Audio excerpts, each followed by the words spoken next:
Good evening, class 12. Let's start. We are going to discuss about isomerism. Now, what is isomerism?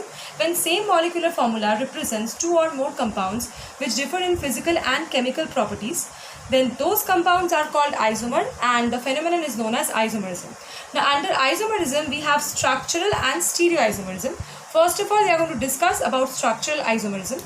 Now, under structural isomerism, we have four types. First one is ionization isomerism.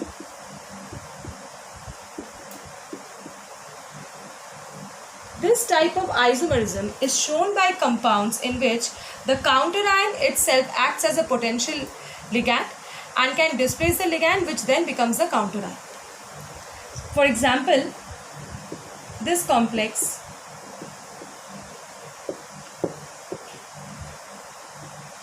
and this one.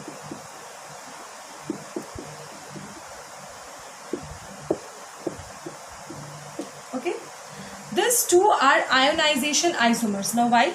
In the first compound, Br is the counterion, and in the second compound, your Br is the ligand and sulfate becomes the counterion. Okay, in the first compound, if it is dissolved in water, we are going to get bromide ions. So it will give a positive test for bromide. Now, what is the test for bromide? It will give pale yellow PPT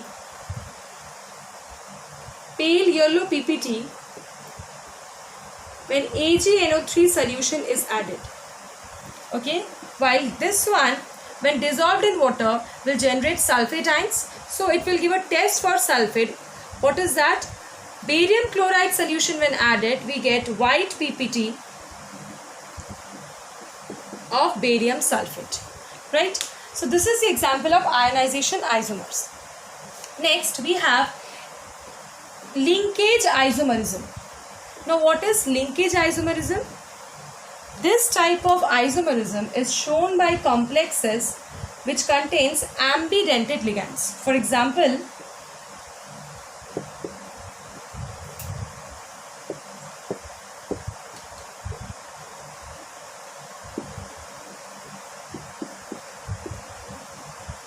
these two complexes are linkage isomers. In the first one, we have cyanide ligand, okay, and in the second one, we have isocyanide ligand. Okay, so these two are linkage isomers. Next, we have coordination isomerism. What is coordination isomerism? This type of isomerism is shown by compounds which contains both cationic and anionic species, and it results from the interchange of the ligands between the two complex ions. For example, this is one of the complex. This is basically the cationic species, and this one is the another complex ion, that is the anionic species. So there will be basically your exchange of the ligands between these two complex ions. That means your chromium will form bond with amine, and cobalt will form bond with cyanides. So these are the examples of coordination isomers. Now, next we have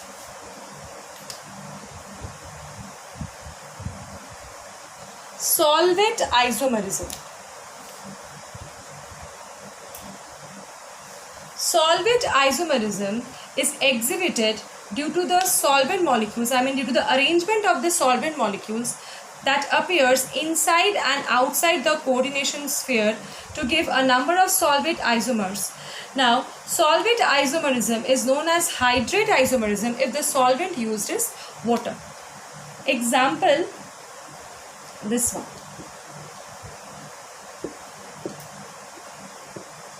In this particular example, all the water molecules are present within the coordination sphere. Okay, and here we have three chlorine ions.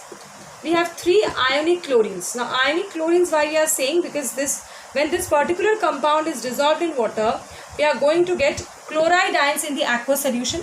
That means we are going to get positive test for chloride. When silver nitrate is is added, we are going to get 3 moles of silver chloride precipitate. So next one, if one H2O moves out of the coordination sphere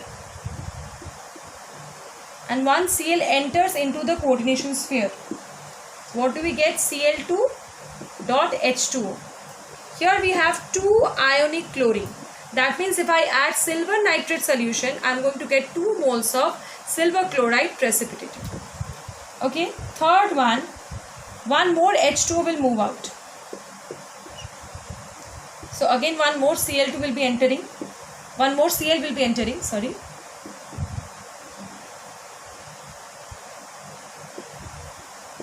So here we have 1 ionic chlorine, which means when silver nitrate solution is added, 1 mole AgCl will be precipitated. Okay. 1 more H2O will be moving out. So H2O. Okay. Here 2 H2O. Okay. Because 1 more has moved out. So 2 H2O over here. Next here. Again 1 more H2O moves out. And 1 chlorine enters. So we get 3 H2O. So here we do not have any ionic chlorine. So if we add silver nitrate solution to this complex, we will not be getting any precipitate of silver chloride. So these are the following solvent isomers. Rather we can call it the hydride isomers, because here we have used water as the solvent. Okay. So that's it, class 12. Thank you.